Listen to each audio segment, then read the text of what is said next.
이제 에베소서 4장 11절, 에베소서 4장 11절, 12절, 13절 읽으시고, 에베소서 4장 11절, 12절, 13절입니다. 하나님께서 이 몸된 교회에 주신 은사들, 선물들, 직분들에 대해서 이렇게 표현하고 있습니다. 그분께서 더러는 사도로, 더러는 대언자로, 더러는 복음 전도자로, 더러는 목사 겸 교사로 주셨으니, 이것은 목적이 나오죠. 이것은 성도들을 완전하게 하고 또 섬기는 일을 하게 하며 그리스도의 몸을 세우게 하려 하심이라. 마침내 우리가 다 믿음과 하나님의 아들을 아는 것에서 하나가 되어 완전한 사람에 이르고 그리스도의 충만하심에 장성한 분량에까지 이르리니, 말씀하고 있습니다. 제가 지난주에 이제 그리스도 몸된 교회에 주신 은사들 가운데 사도, 대언자, 복음 전도자를 살펴봤습니다. 그죠? 이제 복음 전도자를 하다가 중간에 멈췄는데 마무리 짓고요. 이제 목사 겸 교사를 이제 하나로 묶어서 오늘 이제 마무리 짓겠습니다. 복음 전도자는 말씀드린 것처럼 잃어버린 죄인들에게 자신의 구원받지 못한 상태나 자기의 영원한 운명, 또 구원에 대한 필요성에 대해서 아주 설교할 수 있는 특별한 영적인 선물입니다. 이들은 지역교회를 담임하지 않고 대신 복음 전도 사역만을 전담합니다. 그래서 이런 분들을 성경적 용어로 이벤젤리스트, 복음 전도자라고 이렇게 합니다. 미국처럼 독립침례교회 전통이 좀 오래된 교회들에는요, 이렇게 복음 전도자로 사역하는 분들이 의외로 많이 계십니다. 유명한 사무엘 깁, 또 유명한 또 알레이시 목사님 같은 분들은 이렇게 순회하면서 이 교회 저 교회, 이 지역 저 지역 순회하면서 복음을 전하고 있다고 하죠. 그죠? 그래서 우리 한국 교회 내에서도요, 킹제임스 성경을 믿는 이런 교회, 독립침례 교회 내에서도 이런 복음 전도자들이 정말 많이 필요합니다. 말 그대로 죄인들이 있는 곳을 찾아가서 방문합니다. 그들이 오늘 이겨오기 위해서 복음을 전파하는 은사를 부여받은 그러한 사역자를 이제 복음 전도자라고 하는데, 성경에 나오는 대표적인 이벤젤리스트 누가 있을까요? 복음 전도자 바울, 그렇죠? 또 있습니다. 이제 복음 전도자라고 하는 명칭이 딱 붙어 있는 사람이 있어요. 오늘 문제 나와요. 사도행전 21장입니다. 사도행전 21장 8절. 오늘 강의 50분 강의 들으시고 나면요, 5문제 맞출 수 있어요. 잘 들으세요. 사도행전 21장 8절. 오늘 조시면 5문제 틀리신 거야. 5문제 틀리신 분들은 조셨구나. 제가 이렇게 판단하겠습니다. 사도행전 21장 이제 8절 보시면, 다음 날 바울의 일행인 우리가 떠나서 가이사랴에 이르러 7사람 중에 하나인, 그 다음 밑줄, 복음 전도자 빌립의 집에 들어가 그와 함께 머무니라. 그러니까 이 빌립, 사도행전에서 이 빌립을 가리켰을 때 이벤젤리스트라고 표현되어 있다는 거죠. 그래서 사도행전에서 이 빌립의 활약상을 자주 접하게 됩니다. 이 빌립은요, 사도들보다 먼저 이 사마리아와 이방 땅으로 다니면서 복음을 선포하고 주 예수 그리스도를 전했습니다. 그래서 사도행전 6장, 7장, 8장까지는 온통 복음 전도자 빌립의 기사로 가득합니다. 초대교회에서 7명의 교회 일꾼으로 뽑혔던 빌립은요, 아주 종횡무진 복음 전도자로서 활약하고 있습니다. 사도행전 8장을 보세요. 한번 8장 보시면 5절,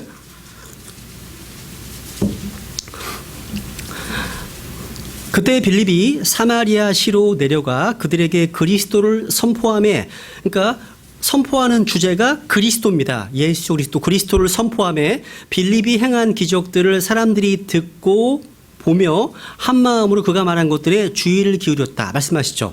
빌립은 능력 있는 복음 전도자였습니다.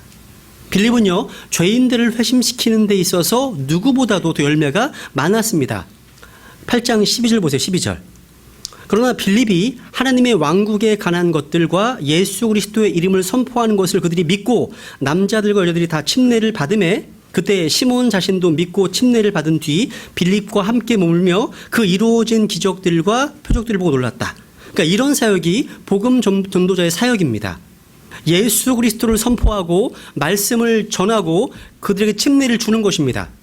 주님은요, 빌립을 통해서 사마리아의 복음을 전했고 이디오피아 내시에게도 복음을 전파하게 했습니다. 26절에 보세요. 26절. 주의 천사가 빌립에게 말하여 이르되 일어나 남쪽으로 가서 예루살렘에서 가자로 내려가는 길로 가라 하였는데 그곳은 사막이니라. 하나님께서 정말 왕성하게 사역하고 있었던 빌립을요 부르십니다. 인도하시는 곳이 어디였습니까? 사막으로. 근데 이벤젤리스트였던 이 빌립은요 그 부름에 순종합니다.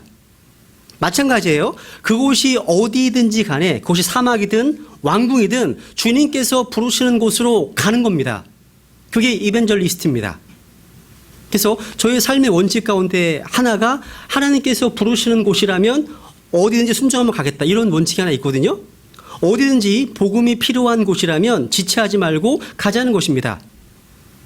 육신은 걸 원하지 않습니다. 힘들어합니다. 근데 주님께 순종한 그 열매를 맛보았을 때 너무나 감사하고 구원받은 분들로 너무나 기쁘다는 거죠. 이디오피아 내시에게요 성경을 통해서 예수 그리스도를 선포하고 그게 침례를 준 사건 한번 봐보세요. 35절. 이에 빌립이 입을 열어서 바로 그 성경 기록에서부터 시작하여 그에게 예수님을 선포하니라. 야, 그러니까 빌립은 복음을 선포하고 또 신앙 고백을 통해서 침례를 주었습니다. 그 위에 무엇을 했습니까? 빌립은요 40절 보세요. 40절. 빌립은 아소도에 나타나 모든 도시를 두루 지나가며 선포하고 마침내 가이사라에 이르니라. 그러니까 빌립은요 여기저기서 두루 예수 그리스도를 선포하고 말씀을 선포하기를 했다는 거죠. 그래서 이 지역교회에 이러한 복음 전도자가 있다는 것은 정말 기쁜 일입니다. 복음 전도자는 목사가 될 필요는 없습니다. 그 사람은 복음 전도자로 자신이 받은 은사를 활용해서 그 직무를 잘 감당하면 되는 거예요. 그리고 또 그 교회의 목회자는 복음 전도자와 어떤 교사의 직무를 수행해야 된다는 거죠. 빌립은 분명히 복음 전도자였습니다. 그의 집은 가이사라 빌립보에 있었습니다. 그래서 바울과 그 일행이 거기에 들러서 함께 지내기도 했습니다. 그래서 이와 비슷한 사람이 있는데 그 사람은 바로 디모데입니다. 디모데는요 에베소 교회의 첫 번째 감독이었습니다. 동시에 그는 복음 전도자의 직무를 해야 했습니다. 바울이 권면하죠. 디모데 후서 4장 5절에 보면 그러나 너는, 디모데죠, 너는 모든 일에 깨어있고 고난을 견디며 그 다음 복음 전도자의 일을 행하고 내 사역을 온전히 입증하라. 디모데는 교회의 감독이기도 했지만 그의 사역은 복음 전도자의 직무를 맡아서 일을 하고 있었다는 거죠. 그래서 교회 사역자는 복음 전도자 일을 해야 됩니다. 또 교사 역할도 겸해야 됩니다. 따로 교사를 세우기도 하지만 스스로 역시 교사여야 됩니다. 또 따로 복음 전도자를 세울 수 있지만 복음 전도자 일을 해야 됩니다. 이제 그다음 네 번째 목사 겸 교사라는 은사인데요. 이제 목사의 은사에 좀 포커스를 맞춰서 이제 마무리를 짓겠습니다. 여러분 지역 교회에 주님께서 주신 직분으로서의 은사 중 하나가 바로 패스터 목사입니다. 목사. 이건 뭐 목양자, 목회자, 목사 등 다양한 이름으로 불리는데 영어로 그냥 패스터 또는 셰퍼드입니다. 그래서 핵심만 말씀드리고 마치려고 합니다. 여러분 목사의 기본적인 임무는 한마디로 양들을 먹이고 돌보는 것입니다. 잘 기억하세요. 목사의 기본적 임무는 양들을 먹이고 돌보는 것입니다. 강조하는 이유를 아시겠죠? 그죠? 먹을 것을 주는 것이야말로 책무를 맡은 자들의 가장 중요한 것입니다. 그래서 양떼에게 먹을 것을 주는 사람이 목사입니다. 그래서 사도행전 20장을 보세요. 사도행전 20장 28절. 오늘 목회자에 대한 한번 은사에 대해서 한번 정리해 보려고 합니다. 사도행전 20장 28절 보면 에베소 교회의 장로들을 향해서 바울이 이렇게 권면합니다. 그러므로 너희 자신과 온 양떼에게 주의를 기울이라. 성령님께서 너희를 그들의 감독자로 삼으사 하나님의 교회 밑줄 하나님의 교회 곧 그분께서 자신의 피로 사신 교회를 그다음 뭐하게? 먹이게 하셨느니라. 하나님의 교회를 먹이게 하셨다. 이것이 목사가 해야 할 일의 처음이고 끝입니다. 누구를 먹인다고요? 하나님의 교회입니다. 교회는 결코 건물이 아닙니다. 하나님의 교회는 바로 하나님의 양떼들입니다. 한 구절 더 보겠습니다. 베드로전서 5장입니다. 이 두 구절을 비교해 보면 하나님의 교회가 하나님의 양떼임을 알 수 있어요. 베드로전서 5장 2절.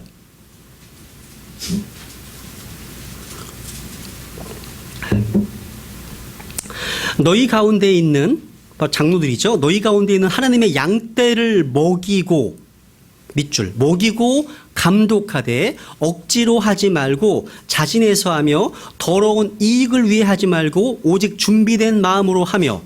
아하, 아까는 하나님의 교회를 먹이게 하셨다고 되는 여기는 뭐라고 되어 있습니까? 하나님의 양떼를. 그러니까 하나님의 교회와 하나님의 양떼는 같은 말이네요. 그러니까 하나님의 양떼를 먹이고 감독하는 것, 이것이 바로 교회에 목사를 주신 이유입니다. 그래서 목사의 직무는 양떼를 먹이는 것이지요, 자기 이름을 내거나 돈을 벌기 위해서라거나 아니면 다수 어떤 부수적인 목적을 위해서 이용되어서는 안 됩니다. 그러니까 그 목회자라는 이름을 유지한 채 정치 활동을 하거나 사회 활동하는 분들이 되게 많잖아요. 그분들은 하나님의 양떼, 하나님의 교회를 먹이는 대신에 자신들의 배를 채우는 일을 하고 있는 것입니다. 양떼를 잡아먹고 양떼를 버려두는 자들은 목자의 직무를 망각하는 것입니다. 목자는 또 더러운 이익을 탐해서는 안 됩니다. 이런 목자는요, 양들을 보호해야 됩니다.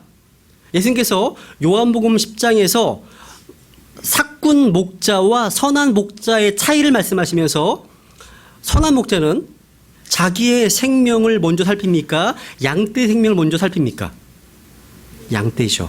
그러니까 하나님의 목자라면 하나님의 양떼를 섬기는 일에 자신의 모든 것을 다 바쳐야 됩니다. 이게 선한 목자예요.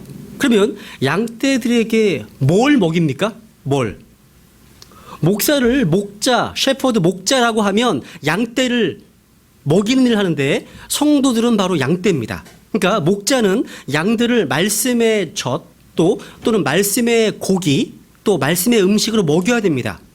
그래서 사도 바울은 고린도 교회 성도들을 고기를 먹이지 못하고 젖으로 먹였다는 사실을 안타까워했죠. 그래서 고린도 3장 2절에 보면 내가 너희를 젖으로 먹이며 음식으로 하지 아니하였다고 되어 있습니다. 왜? 감당하지 못하니까.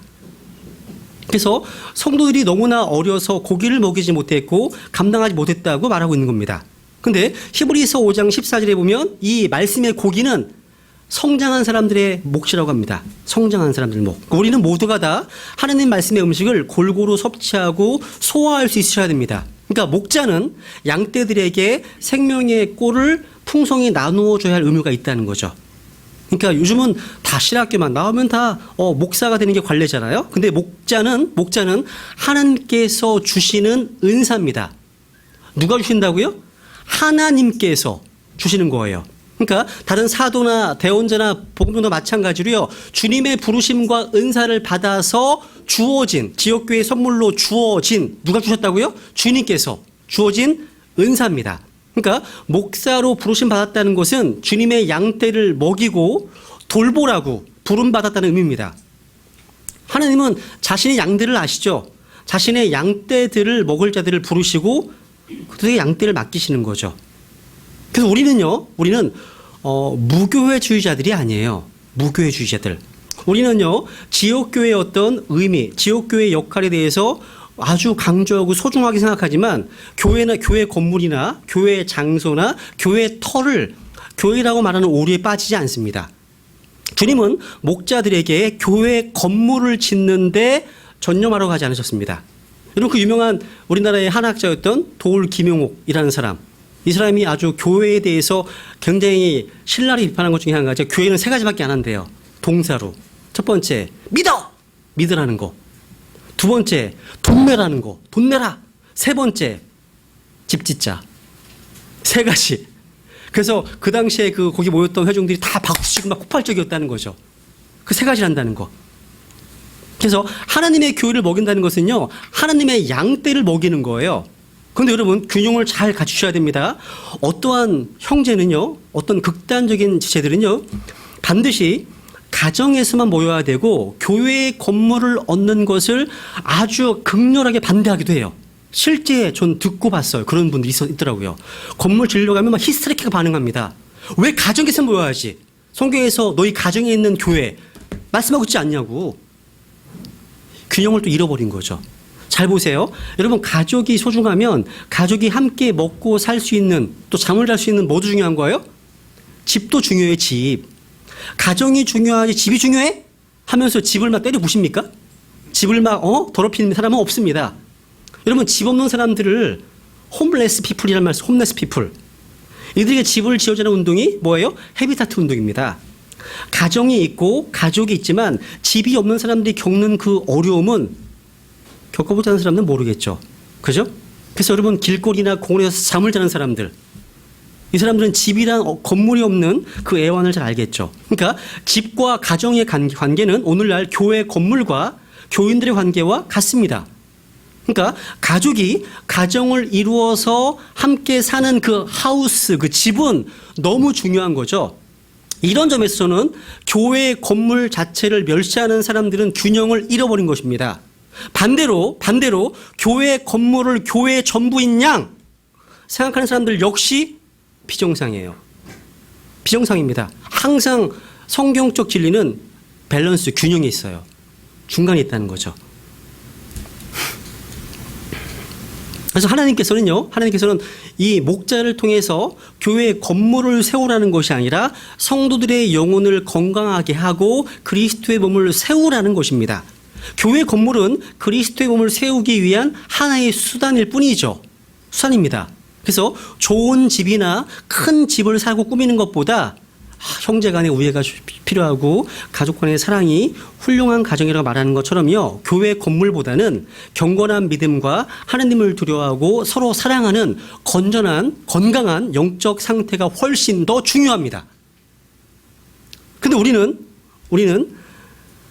마치 그러잖아요. 학교 건물을 학교라고 말하잖아요. 학생이 학교 건물이 필요 없다. 책상 필요 없어. 시설도 필요 없어. 이런 사람 본 적 있으세요? 없어요. 가족이 있는 그곳이 가정이니까 집은 필요 없다고 말하는 사람은 좀 본 적이 없습니다. 근데 어떠한 성도들은 성도가 있는 곳이 교회니까 교회 건물이 필요 없어. 이런 식으로 이야기하는 이들에게 이렇게 물어보세요. 당신의 가족들은 텐트에 살고 그 집을 나에게 달라고. 한번 말해보세요. 무지 황당해할걸요? 그죠? 이게 왜 해드리냐면 교회 지체들이 함께 모이는 건물도 중요함을 말씀드리는 겁니다. 주님은요, 이 지역교회에 목사를 주셨는데 이는 양떼를 먹이라는 임무를 부여해 주신 것이에요. 그래서 먹이는 것. 한번 요한복음 21장 볼까요? 요한복음 21장.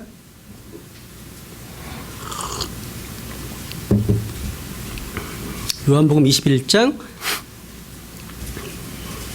주님께서 부활하신 후에 이제 베드로를 향해서 이렇게 말씀하셨습니다. 21장 15절. 이처럼 그들이 먹은 뒤에 예수님께서 시몬 베드로에게 이르시되 요나의 아들 시몬아 내가 이것들보다 나를 더 사랑하느냐 하시니 그가 그분께 이르되 주여 그러하나이다. 내가 주를 사랑하는 줄 주께서 아시나이다 하며 그분께서 그에게 이르시되 내 어린 양들을 먹이라 하시고 먹이라. 무려 3번에 걸쳐서 주님은 동일한 말씀을 반복하셨습니다. 이때 이 말씀하실 때 주님께서 어떤 일을 하셨습니까? 하신 일이 뭐였습니까? 식탁을 차려놓고서 제자들을 먹이시면서 하신 말씀이에요. 21장 9절에 보시면 그들이 땅에 올라와 곧바로 숯불이 거기 있음을 보았는데 그 위에 물고기가 놓여있고 빵도 있더라. 그러니까 주님은요, 제자들로 하여금 친히 먹을 것을 준비하시면서 또 먹이시면서 내 어린 양들을 먹이라 하신 겁니다. 그러니까 여러분, 목회자가 되기 전에 주님께서 물어보시는 최종 면접 시험은 뭐예요? 네가 나를 사랑하느냐? 네가 나를 사랑하느냐? 그러니까 주님을 사랑하는 사람, 주님을 다른 그 어떤 것보다 더 사랑하는 사람이 바로 주님의 양떼를 먹이는 목자의 자격 요건입니다. 주님은 다른 질문을 하지 않으셨습니다. 믿은 지 얼마 됐어? 뭐 비전이 뭐야? 왜 목사 되려고 하는데 어디 학교 나왔어? 신학교. 뭐 이런 걸 물으신 게 아니에요. 한 가지 물으셨습니다. 뭐예요? 네가 나를 사랑하느냐. 그러니까 하나님으로부터 온 소명, 콜링이라고 하죠. 소명과 부르심이 목자의 가장 큰 자격입니다. 신학교를 안 나와도 안수를 받지 못했다 하더라도요, 하나님께서 그 사람을 부르셨다면, 콜링하셨다면 그것이 목회자로서의 가장 큰 권위이고 자격입니다. 그래서 목자는요, 주님께서 이 교회에 주신 은사입니다. 왜냐하면 우리 주님께서 친히 목자시거든요. 목자십니다. 찾아보죠. 세 구절을 찾겠습니다. 베드로전서 2장 25절. 베드로전서 2장 25절. 우리 주님께서 목자세요. 2장 25절. 너희가 전에는 길 잃은 양 같았으나 지금은 너희 뭐예요? 혼의 목자요 감독이신 분에게로 돌아왔느니라. 이런 점에서 지역교회 목사들은 주님의 사역을 감당하고 있는 것입니다. 또 5장 4절에 보시면 그리하면 목자장께서 나타나실 때 너희가 사라지지 아니하는 영광의 관을 받으리라. 목자장이죠. 그런 목자장 아래 목자들이 많이 있겠죠. 그죠? 또 히브리서 13장 20절에 보시면 양들의 큰 목자라고 말씀하십니다. 자신을 양들의 큰 목자라고요. 여러분 오늘날 제가 보기에 그렇습니다. 교회는 목사, 목양자, 목회자, 목자란 칭으로 교회 내의 직분을 세워서 양들을 먹이는 일을 하게 합니다. 그죠? 근데 많은 교회에서 목사의 권위를 지나치게 높게 평가하는 것도 문제고요. 또 반대로 지나치게 낮게 평가해서 목사의 정체성이 성경적 어떤 입장에서 지위에서 벗어나게 되는 경우. 그래서 양들이 크게 혼란스러워합니다. 권위주의도 문제지만 권위 자체를 다 배제시키는 것도 큰 문제라는 거죠. 균형을 잘 맞추셔야 돼요. 균형을요. 주님은요, 자신을 말씀하실 때 나는 I am a good shepherd, 나는 선한 목자라고 이렇게 말씀하셨습니다. 선한 목자는 양들을 인도합니다. 양들을 위해서 자신의 목숨을 내어놓는 목자를 말합니다. 선한 목자는 양들을 또 알고요. 양들 역시 목자의 음성을 알고 그 음성을 듣고 따르는 그런 목자를 말합니다. 양들을 인격적으로 알고 깊은 알매 관계를 맺지 못하면 선한 목자라는 평가를 받을 수 없습니다. 주님은 양들의 큰 목자십니다. 주님은 목자장이십니다. 주님은 또 혼의 목자이십니다. 주님 우리의 혼을 지키시고 먹으시는 분이시기 때문입니다. 이것은 다 보세요. 우리는 성경에서 주님의 어떠하심은 곧 우리의 어떠함과 밀접한 관련이 있음을 알 수 있습니다. 주님이 큰 목자이시면 우리 역시 목자가 되어야 됩니다. 주님께서 왕들의 왕이시고 주들의 주시라면 우리 역시 왕과 세상이 됩니다. 그죠? 아까 목자장이 나타나시면 주님은 목자장이시죠? 이것은 우리가 목자, 그 당시에는 장로들을 향해서 목자란 존재 하에서 가능한 얘기입니다. 우리는 목자가 될 수 있습니다. 모세는 이사야 63장에 보시면 광야교회의 목자였습니다. 다윗 역시 목자였습니다. 이들의 네 발 달린 양떼를 친 목자의 경험과 더불어 하나님의 백성 이스라엘을 먹이고 인도하고 감독했던 목자였다는 거죠. 이 목자란 직분의 기원 자체가 하나님으로부터 오는 거예요. 그러니까 어떤 신학교에서 어떤 교단에서 온 것이 아닙니다. 광야교회를 목회했던 목자 모세를 한번 생각해 보세요. 모세는 40년간을요 목자로서 양떼를 돌보았습니다. 근데 여러분 모세가 죽기 전에 간절히 기도했던 유언이 뭔지 아세요? 유언? 이 이스라엘 양떼 위에 하나님께서 세우시는 목자를 위해서 기도했다는 거죠. 한번 보세요. 민수기 보세요. 27장. 민수기 27장 17절.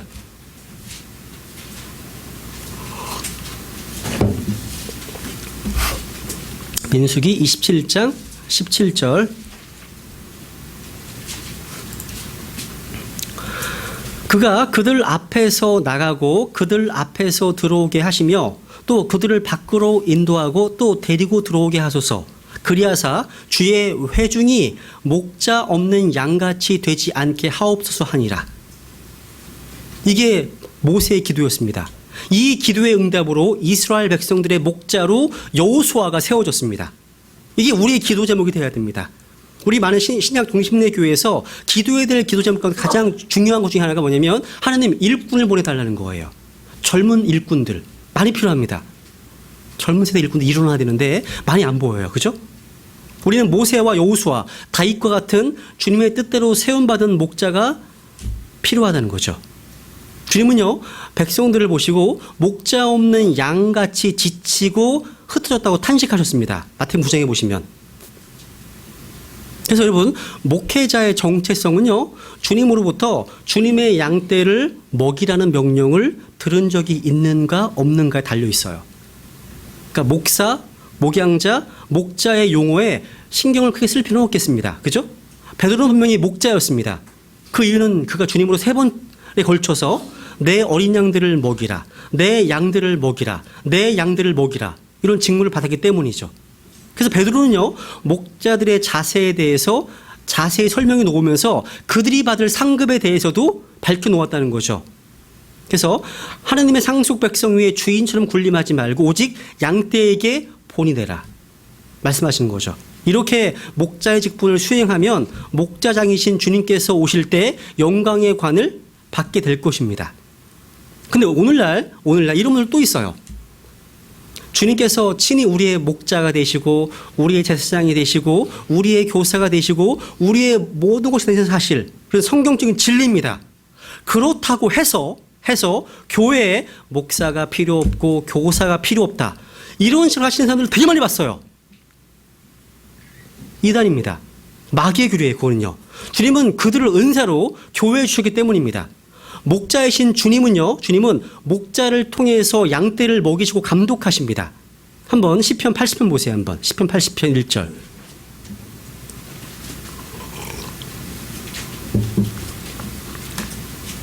시편 80편 1절. 이제 구약 성경에서 이 패스토라는 단어에 대해서 한번 찾아볼 건데요. 여러분, 다른 누구로부터 들은 얘기가 아니라 성경 말씀 자체에서 이 패스토라는 말을 어떻게 쓰이고 있는지 한번 잘 공부해 보시면 좋겠어요. 그래서 정리를 해 보시면 좋겠습니다. 우선 시편 80편 1절에 보시면, 오 요셉을 양떼같이 인도하신 이스라엘의 목자여 주는 귀를 기울이소서, 그룹들 사이에 거하시는 이여 주는 빛을 비추소서. 여러분, 주님께서 인도하시고 빛을 비추시는 방법이 뭡니까?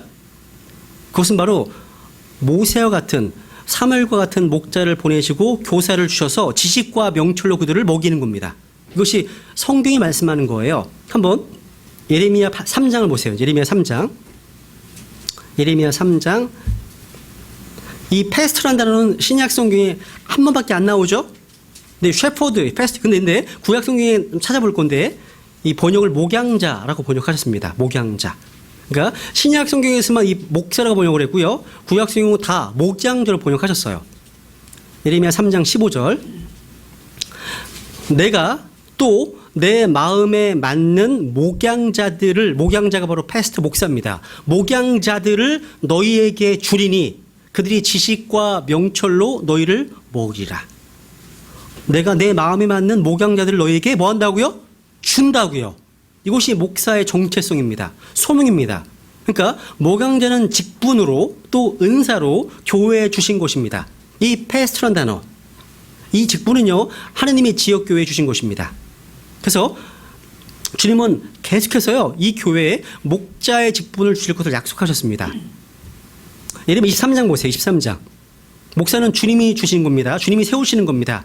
교회에 주시는 거예요. 목사 고씨를 통해서 배출되는 게 아니에요. 그죠? 예레미야 23장 보세요. 23장 4절. 같이 읽죠. 시작.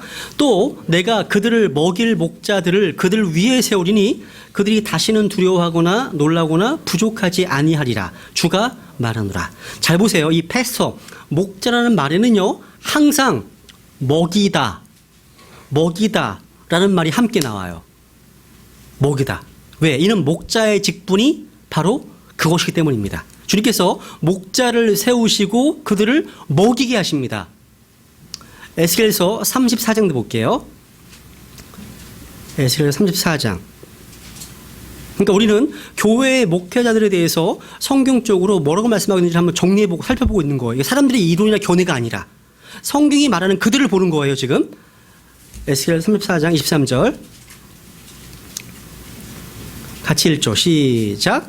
내가 한 목자를 그들 위에 세우고 그가 그들을 먹이게 하리니 그는 곧 내 종 다윗이라. 그가 그들을 먹이고 그들의 목자가 되리라. 주님은 목자를 세우고 먹이게 하십니다. 목자를 세우고 먹이게 하신다. 여러분들은 지역교회, 교회의 목회자에게 뭘 기대하십니까? 어떠한 지체들은 nothing, 아무것도 기대하지 않습니다.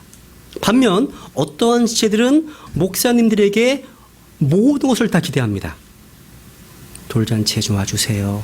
집안 각종 경조사에 와주세요. 차편이 없어서 좀 데려다 주세요. 이런 것들 다 시켜요, 다.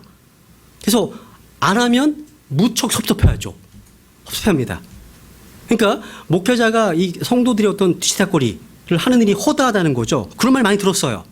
여러분, 목회자들을 어떻게 대하는가는 목회자의 정체성을 여러분이 성경적으로 정확히 이해하는 데 시작되는 거예요. 이게 오늘날 교회의 비극이 뭔지 아십니까? 목자들이 타락해 있습니다.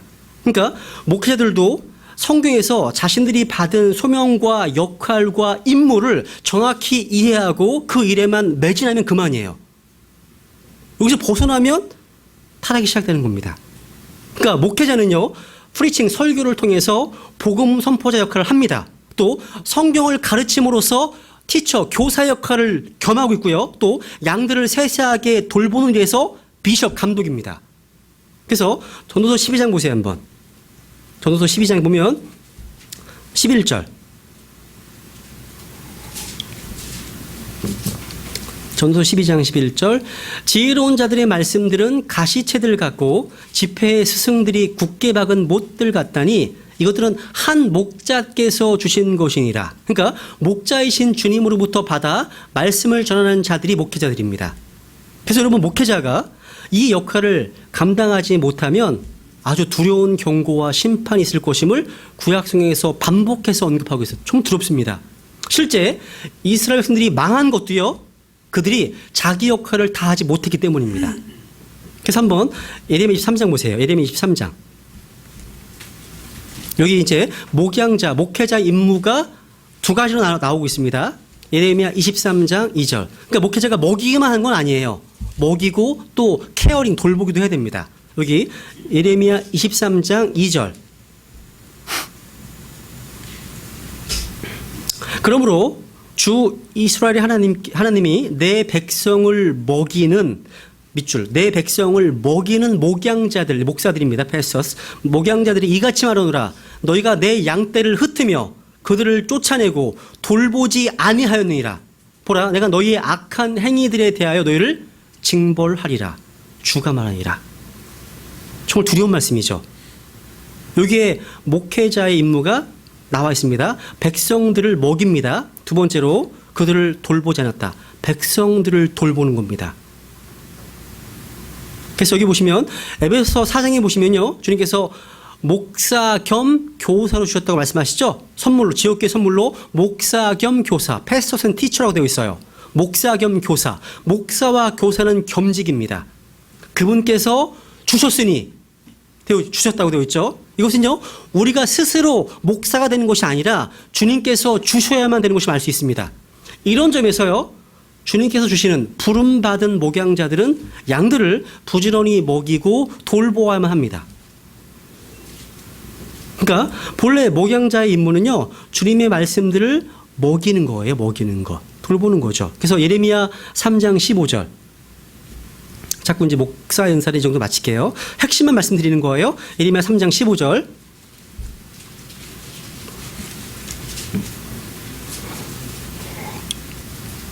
(3장 15절) 같이 읽죠. 시작. 내가 또 내 마음에 맞는 목양자들을 너희에게 주리니 그들이 지식과 명철로 너희를 먹이리라. 야, 주님께서 주신 목자들, 주님의 마음에 맞는 목양자들을 선물로 얻었다면 그건 지역교회의 크나큰 선물이라는 거죠. 그죠? 그러니까 이 목자를 여러분이 성경적으로 아는 것. 어떻게 한다고요? 주님께 주신 선물로 아는 것이 성경적으로 아는 거라는 거죠. 그죠? 이 정도로 마치고 이제 교사의 은사, 목사 겸 교사인데 교사를 나눠봤어요. 왜냐하면 이제 고린도서 12장에 보시면 교사가 또 은사로 나오거든요. 이거는 아주 짧게만 하고 한 10분만 하고 마치겠습니다. 주님은 또 교회에 성경, 바이블 티처, 성경 교사를 세우십니다. 근데 모두가 교회 내에서 교사는 아니죠. 아까 주님께서 더러는 목사 겸 교사로 되어 있죠. 교사는요, 은사로 주신 직분입니다. 몇몇을 세우셨어요. 교사는 목사와 마찬가지로 주님께서 교회 안에 세우시고 주님이 주신 것입니다. 여러분, 성경 교사를요, 세울 사람 없다고 아무나 세우고 아무나 임명하고 아무나 맡기는 것은 하나님 뜻이 아닙니다. 사도의 소명이 주님께 있고 대언자의 기름 부음이 주님께 있고 목사로서의 부르심 주님께 있다면 교사의 세움도 이와 동일한 겁니다. 우리 아이가 첫째 이제 기현이 중3인데요. 이 아이가 평일날 이제 자기 친구 따라서 교회를 계속 가요. 어제도 갔다. 나한테 그런 질문 하더라고요. 아빠, 초신자한테 왜 이렇게 일을 많이 시키지? 이런 말을 물어요. 그러니까 자기 친구가 교회를 간 지 한 몇 개월밖에 안 됐는데 교회에서 주일학교도 맡기고 중3짜리 아이한테 주일학교 맡기고 막 뭐 일할 때 막 부르고 시험 기간에도 막 이런 경우를 이거 어떻게 이해해야 돼 아빠? 막 물어보더라고요. 이게 뭐 다 교회의 모습인지 모르겠어요. 교회에서 봉사를 진짜 많이 한대요. 아빠, 나는 맨날 노는 것 같은데 애들 너무 일을 많이 하는 것 같다고. 잘 보세요. 이게 마찬가지예요. 그러니까 교회 내에서 누군가를 세우는 것도요, 자격 요건에 맞추어서 세워야 되겠죠. 우리말로요, 스승, 선생, 교사 이렇게 불리는 이 직분은요, 지역교회 성도들을 성경적으로 가르치고 훈육하는 일에 이게 중심축입니다. 이게요. 일반적으로 교회에서 주일학교 교사, 중고등부 교사 등 교사 직분을 별로 좀 가볍게 여기는 경향이 있지만 그렇지 않습니다. 정말 중요한 직분이에요. 교사야말로 영적 성숙과 양육을 담당하는 핵심적인 역할을 하는 아주 소중한 직분입니다. 잘 세워드려야 돼요. 그분들을요. 그런 주일 교사들을 잘 세우지 못하면 그 교회는 희망이 없습니다. 점점 다음 세대들이 다 떠나가고 있거든요. 그래서 성인들 사역은 안 해도 사실 성인 사역 그냥 굴러가요. 근데 다음 세대 사역들은 정말 에너지를 많이 써야 될 사역이라는 거죠. 성경 교사는요, 사도, 대언자, 복음노자, 목사와 마찬가지로요, 주님께서 은사로 교회 주신 직분임을 기억하시고 그 은사가 있는 사람들 가운데서 선별해서 세움을 입으셔야 됩니다. 모두가 사도일 수 없죠. 모두가 교사일 수 없습니다. 교회의 감독, 목회자 자격 요건이 있고 집사의 자격 요건이 있는 것처럼요, 성경 교사 역시 분명한 요건이 있다는 거죠. 여러분, 교회 내에서 주님께서 교사를 세우실 때 이 두 가지 경우는 분명히 안 된다고 말씀하십니다. 이거 기억하셔야 됩니다. 이거 주관식이거든요. 두 가지는 안 돼요. 첫 번째, 여자는 안 됩니다. 디모데전서 2장을 보세요. 한번. 디모데전서 2장 12절.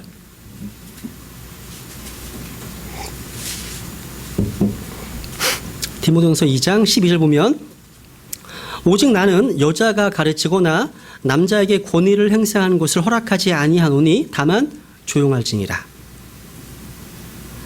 여자가 누구를 가르치는 경우는요, 나이든 자매님께서 어린 자매들의 행실이나 어떤 옷차림이나 남편을 대하는 법이나 가정생활 등에 대한 것이어야 됩니다. 이것이 디도서 2장 4절부터 나와 있죠.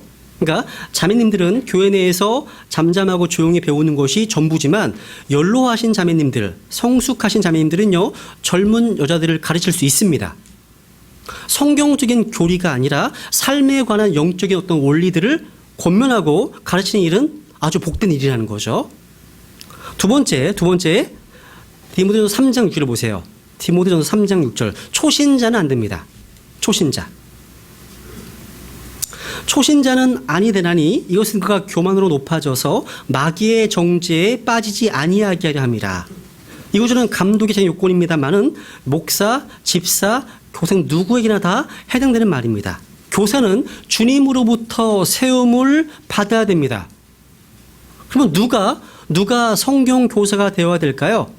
성경 교사는요, 주님께서 지역교회에 주신 은사로서 목자와 마찬가지로 주님께서 세우시고 주님께서 주신 사람이어야 됩니다. 우선 성경 교사는 일단 신실한 사람이어야 됩니다.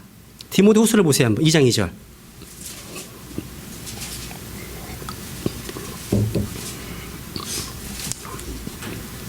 디모데후서 2장 2절 같이 읽어볼까요? 시작. 또 내가 많은 증인들 가운데서 내게 들은 것들, 바로 그것들을 신실한 사람들에게 맡기라. 그들이 또한 다른 사람들을 가르칠 수 있으리라. 성경 교사는요, 가르치는 은사가 있어야 되겠죠. 여러분 잘 가르치고 싶으시죠? 잘 가르치기 원하신다면 먼저 잘 배우셔야 됩니다. 배우는데 아주 탁월한 사람이셔야 됩니다. 잘 배운 사람이 잘 가르칩니다. 항상 그랬습니다. 또 목양을 신실하게 받은 사람이 목회자가 되는 거예요. 또 그러니까 어떤 지역교회에서 신실하게 지역교회에서 목회자로부터 목양받지 못한 사람이 어떤 지역교회에서 목회를 한다? 좀 이상한 것 같아요. 여러분 잘 가르치려면 잘 배우셔야 되는 거죠. 여러분 디모데는요 에베소 교회의 감독이 되기 전에 사도 바울의 가르침을 받았던 신실한 성도였고 제자였습니다. 바울은요 이 디모데를 고린도 교회의 성경 교사로 임명하여 파송했습니다. 한번 찾아볼까요? 고린도전서 4장 17절 보세요. 고린도전서 4장 17절.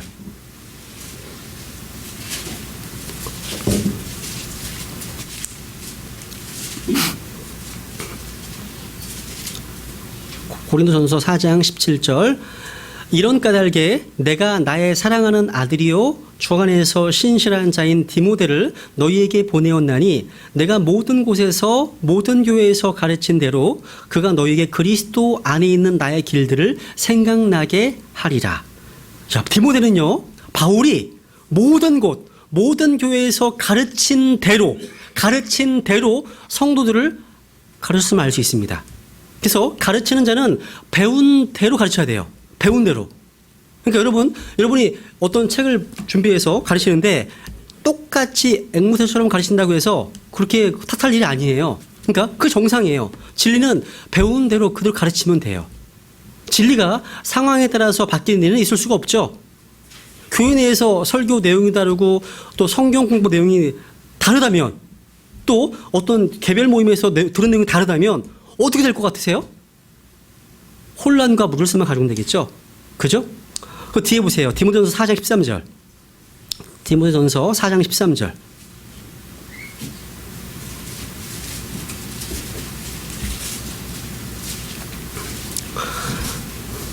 내가 갈 때까지 읽는 것과 권면하는 것과 교리에 주의를 기울이라. 사도 바울이 디모데에게 이렇게 말했습니다. 내가 갈 때까지 읽는 것과 권면하는 것과 교리를 가르치는 것에 교리에 주의를 기울이라. 여러분 목사의 직무 중에 가르치는 일, 즉 교사의 은사는 필수적입니다. 필수예요. 이건 필수예요. 옵션이 아닙니다. 목회자가 해야 될 일은 성경을 선포하고 교리를 가르치는 일입니다. 이것이 성경 교육이죠. 여러분 목회자는 아니지만 잘 가르치는 재능이 있는 사람이 있다면 저는 교회 내에서 그 사람을 교사로 세워서 교회의 지체들을 가르치는 일을 하게 할 것입니다. 그래서 저희 그 광명에 어떤 그 신약교가 하나 있어요. 성서심리교회 그 계열인데 거기에는 그 구역장을 세울 때 또 어떤 집사를 세울 때 어떤 리더를 세울 때 반드시 그 교회에서 교회에서 이제 운영하고 있는 목자 대학이 있어요. 목자 대학. 이 목자 대학에서 신실하게 이수한 사람들만 리더로 세워요. 그 시스템 돼 있어요. 여기를 이수한 사람, 2년 동안에 과정 이수한 사람들만 구역장 세우고 또 어떤 형제 모임 리더 세우고 다 세우는 거예요. 주일학교 교사 세우고. 괜찮은 거 정말 좋은 것 같습니다.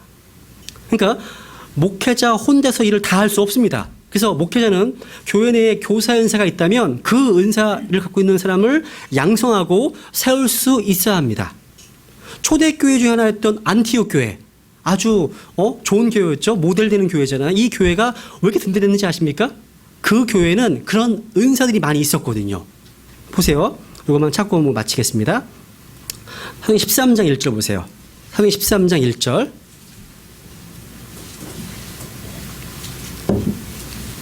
사도행 13장 1절.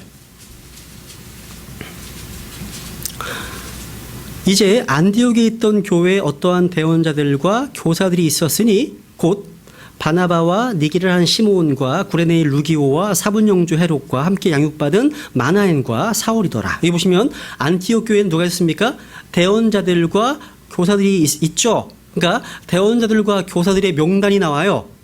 교회 내에 이러한 사람들이 있음으로 해서 교회가 든든히 세워지고 강성해지는 것입니다. 주님께서요 교사를 은사로 주신 것은 그 은사를 통해서 성도들을 세우고 완전하게 하기 위함입니다. 그래서 제가 사역하는 수원 배단 침례교뿐만 아니라 진리침례교회에도 이러한 하나님께서 주신 다양한 은사를 가진 사람들로 넘쳐나기를 간절히 소망하는 거예요. 예, 그럼 오늘 여기까지만 마치고요. 이제 조금만 쉬었다가 한 5분 정도 쉬었다가 한 20분 정도 테스트를 하고 성룡동 강의를 마치겠습니다. 하여튼 한 8개 동안 수고하셨습니다. 네, 쉬었다가 신보겠습니다.